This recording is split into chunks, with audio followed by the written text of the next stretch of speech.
Having a beautiful home in Animal Crossing is the dream, but there are a few things standing in the way of me and a perfect virtual home that will make all of my friends jealous. Two of them I can't change: these tiny square rooms and how much I can find for sale in my shop each day. But the third and final barrier is one that I can fix. It's my lack of knowledge about interior design. Because even in a virtual space like Animal Crossing, real-life interior design tips can help you maximize your space for comfort and snazziness. But when you do put a lot of thought into something, then you can create like a better space, whether that's your city, whether that's your home, or whether it's your virtual space in Animal Crossing. I invited Diana Buds, who has covered residential and interior design and architecture for many publications, including Curbed, to the island of Cuba 2. To tell me how I can make my house more like a home and less like a box that I saved the game in. Our instinct might tell us to put large pieces of furniture like couches or bookshelves up against walls to maximize floor space, but that doesn't actually make the space feel any bigger. Let's take a look at someone who has no idea what they're doing. Pat's tiny brain tells him to keep as much floor open as possible by lining the walls with furniture. But that just creates an even smaller pen for this uneducated swine. Instead, you should bump that furniture out and create zones. In order to delineate a space within a space, you could think about arranging a vignette of furniture so that it makes you feel like this is a corner like where I would like to read. So you could have like a chair, a little lamp next to you, a table to put your coffee or a book on. I think that the way our brains work, we kind of like need a place to rest, we need a place to work, we need a place to kind of socialize. And when you have one space, the challenge is figuring out ways to create those little zones. In my place, I've already created zones for sleeping, sitting, and working. I don't do any of those things, because this is Animal Crossing, but they make me feel nice.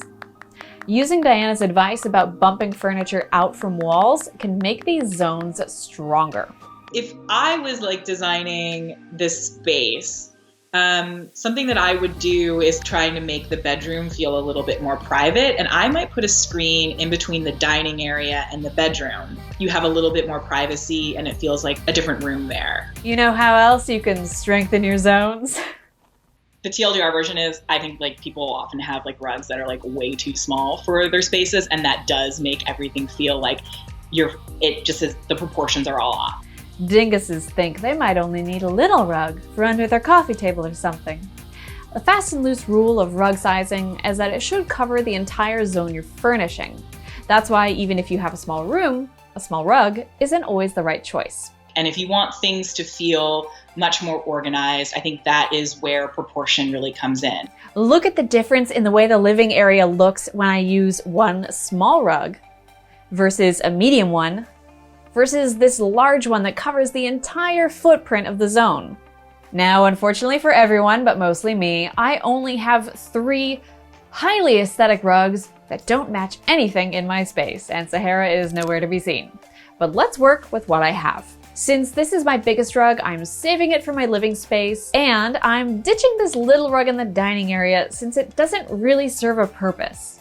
It's just too small. But just because this cursed witch rug clashes with my stuff doesn't mean that I should be afraid of the bold patterned promises it's making. Some people say you shouldn't overwhelm a small space with big patterns, and those people can suck it, because this is all about personal taste. There are guidelines to pattern and color mixing, but it's also one of the most subjective areas when it comes to designing your room. Especially in Animal Crossing, where you can blithely experiment with such delights as white chocolate wall and lunar floor. In my own space, I chose a herringbone floor and a striped wall. I thought the combination of colors might make the space feel bright and airy, but when I showed it to Diana, the first thing that kind of like caught me off was the difference in the herringbone floor and then the stripes on the wall. And she was right! I was using the stripes to avoid my one true love, the powerful jungle wall, which I assumed would be too dark and freaky. But Diana loved it! Green is a color that makes us feel like very relaxed and very calm. And it also makes your space feel a lot bigger, since it is an image that has some distance in it, and it kind of makes it feel like you're just in this very serene kind of jungle. Well, we're going big and going home. Having lots of small things in a space can make it feel really cluttered, whereas if you have one larger piece that can achieve a similar function, it can sometimes make it feel much more spacious. That's right. Filling a tiny space with tiny furniture doesn't help it feel any more spacious, especially if you're really packing it in. Carefully chosen large pieces will help fill the space without clutter. Now that I've sworn fealty to the powerful jungle wall, my windows have disappeared, a casualty of war. So we pivot the living area away from the view and bring in these fruit chairs from the dining room.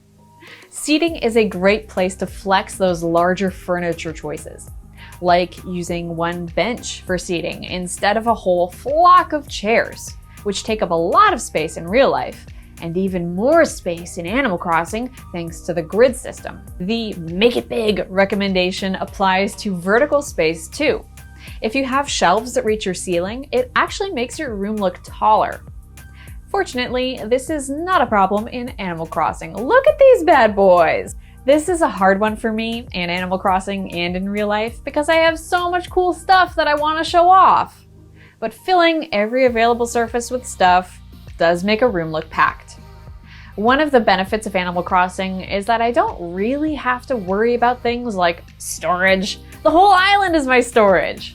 And for that reason, I shouldn't be displaying all of my stuff all the time. The trick is to be intentional and think about what I really want from the room. A solution might be to swap out my decorative fossils on a daily basis, or just when guests come over. Here's something you don't have to worry about: putting holes in your walls. For that reason, you should use wall space instead of floor space when you can, if you want to show off things like special outfits. I'm minimizing clutter by installing these wall-mounted lamps instead of packing my floors and tables with lighting. And finally, if you really love plants and you could be in the jungle, I think that the wallpaper, like turning it into like a jungly wallpaper, is something that feels like, if you're obsessed with them, if you're obsessed with plants in real life, why not have like a room where you're like living in the middle of like a jungle? Diana is right. I am obsessed with plants. And that's why, even though it's hard to see my foliage against my foliage patterned wallpaper and my foliage patterned rug, I'm leaning into that aesthetic.